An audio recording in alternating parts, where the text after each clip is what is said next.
आईनी तरमीम से मुताल्लिक मौलाना फजलुर रहमान के तमाम तहफ़्फ़ुज़ात दूर किए जाएंगे। वज़ीर आज़म शहबाज शरीफ और chairman peoples party Bilawal Bhutto Zardari ने इत्तफ़ाक़ कर लिया। मौलाना की तजावीज़ का जायज़ा लिया गया।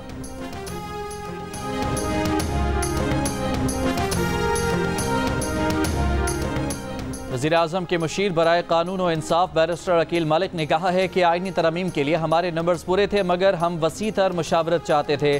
कुछ निकात पर तहफ़्फ़ुज़ात सामने आए, जिसके बाद मामला आगे नहीं बढ़ सका। जब तक वसी तर इत्तफ़ाक़ी राय नहीं होगा, हम आईनी तरमीम पेश नहीं करेंगे। प्रोग्राम आज शाहज़ेब खानज़ादा के साथ में बातचीत।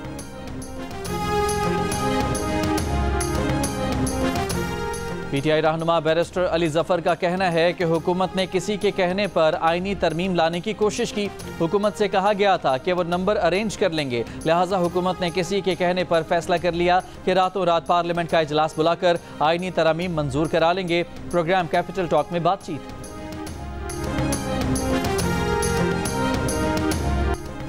बानी पीटीआई का मिलिट्री कोर्ट में ट्रायल होगा या नहीं, इस्लामाबाद हाई कोर्ट में वजारत दिफा ने मौक़िफ़ देने के लिए वक्त मांग लिया। दौरान समाअत एडिशनल अटॉर्नी जनरल ने कहा, वजारत दिफा की तरफ से बयान दे रहे हैं कि ऐसी कोई चीज़ अभी तक नहीं आई। अगर कोई दरख्वास्त आती है तो फिर भी कानून के मुताबिक कार्रवाई की जाएगी। जस्टिस मियां गुल हसन औरंगजेब ने कहा, अदालत को मिलिट्री कोर्ट में ट्रायल के सवाल का वाज़ेह जवाब नहीं दिया जा रहा। अगर मिलिट्री ट्रायल से पहले बानी पीटीआई को नोटिस दिया जाएगा तो ये केस निपटा देते हैं। अगर ये कहते हैं कि बगैर नोटिस आसमानी बिजली की तरह मिलिट्री पर आना है तो फिर ऐसे नहीं होगा। ट्रायल कोर्ट अगर कहे कि केस मिलिट्री कोर्ट को भेजना है तो फिर नोटिस देकर भेजा जा सकता है। अदालत ने वाज़ेह मौक़िफ़ देने की हिदायत देते हुए समाअत 24 सितंबर तक मुलतवी कर दी।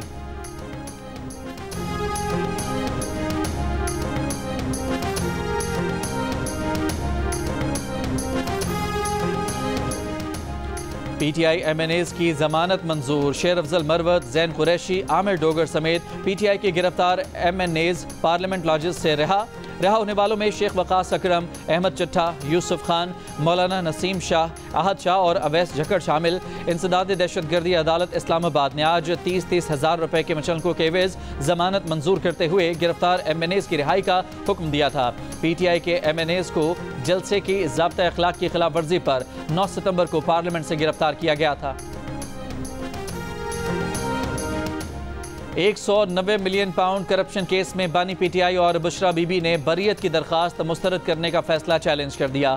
इस्लामाबाद हाई कोर्ट में दायर अपील में कहा गया है कि मेरिट पर बरियत बनती है, जो एहतसाब अदालत ने नहीं दी। अदालत का फैसला कलअदम करार दिया जाए। ऐसे कोई शवाहिद और मवाद नहीं जिसकी बुनियाद पर सजा सुनाई जा सके। बानी पीटीआई और बुशरा बीबी की बरियत की दरखास्त पर फैसले तक 190 मिलियन पाउंड केस का ट्रायल रोकने की भी इस्तदा।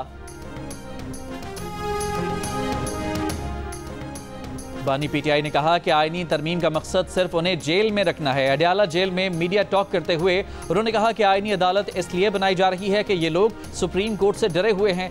सब कुछ इलेक्शन फ्रॉड छुपाने के लिए किया जा रहा है। ये डरे हुए हैं कि इलेक्शन खुल गया तो सब कुछ रिवर्स हो जाएगा। हम इस पर भरपूर एहतजाज करेंगे।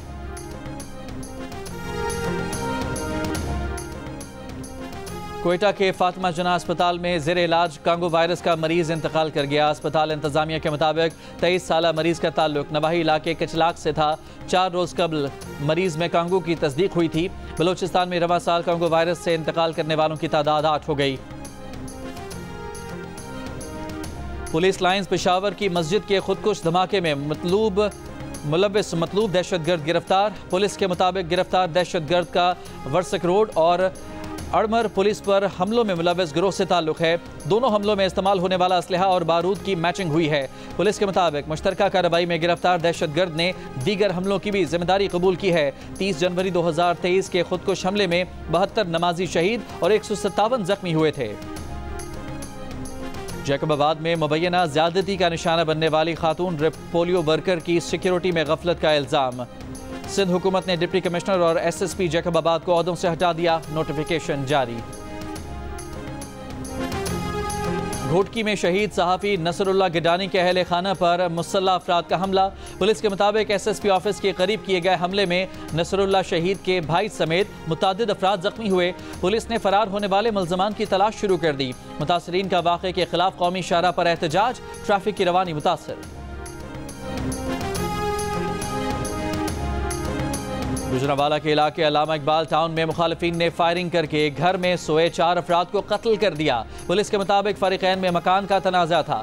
मुल्ज़मान में मकतूल के चचाजाद भाई और मकतूल अमानत का एक भाई भी शामिल। तलबा को नंबर कम क्यों दिए? बनू में मुश्तइल मुजाहिरीन ने इंटरमीडिएट बोर्ड के दफ्तर पर धावा बोल दिया। दीवार फलांग कर अंदर दाखिल हुए, शीशे और दरवाजे तोड़ दिए। मुजाहिरीन का तलबा के पर्चे रीचेक करने का मुतालबा।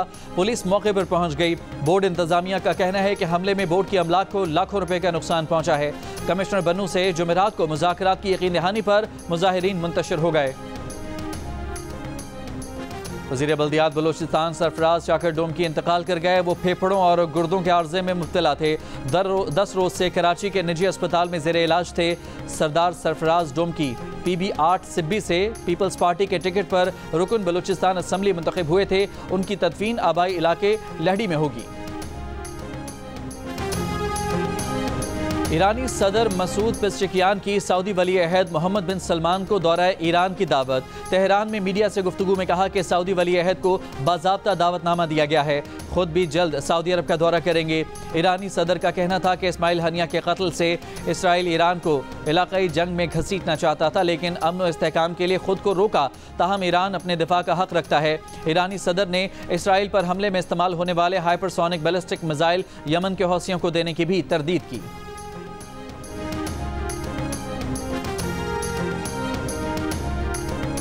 इसराइली फौज की गजा के पनाह गुज़ीन कैंपों पर बमबारी। मजीद 30 से ज़्यादा फ़लस्तीनी शहीद। अक़वाम मुत्तहिदा का गजा पोलियो वैक्सीनेशन मुहिम का दूसरा मरहला सितंबर के आखिर में करने का ऐलान। पहले मरहले में 90% बच्चों की वैक्सीनेशन हुई। यमन के हौसी ग्रुप का इसराइल पर बैलिस्टिक मिसाइल हमला। हमास सरबराह याहिया सिनवार की हौसियों की तारीफ और मुबारकबाद दी। कहा यकीन है गजा, लबनान, इराक और यमन के मज़ामती ग्रुप इसराइल के अज़ाइम को नाकाम बना देंगे। अक़वाम मुत्तहिदा की नुमाइंदा खुसूसी फ्रांसिस्का अल्बनीज़ का रुकन ममालिक की जानिब से गजा में इसराइल की नस्ल कुशी मुहिम रुकवाने में नाकामी का एतराफ़। अल्बनीज़ ने मकबूजा मगरबी किनारे में भी इसराइल की नस्ल कुशी मुहिम का खतरा बयान कर दिया।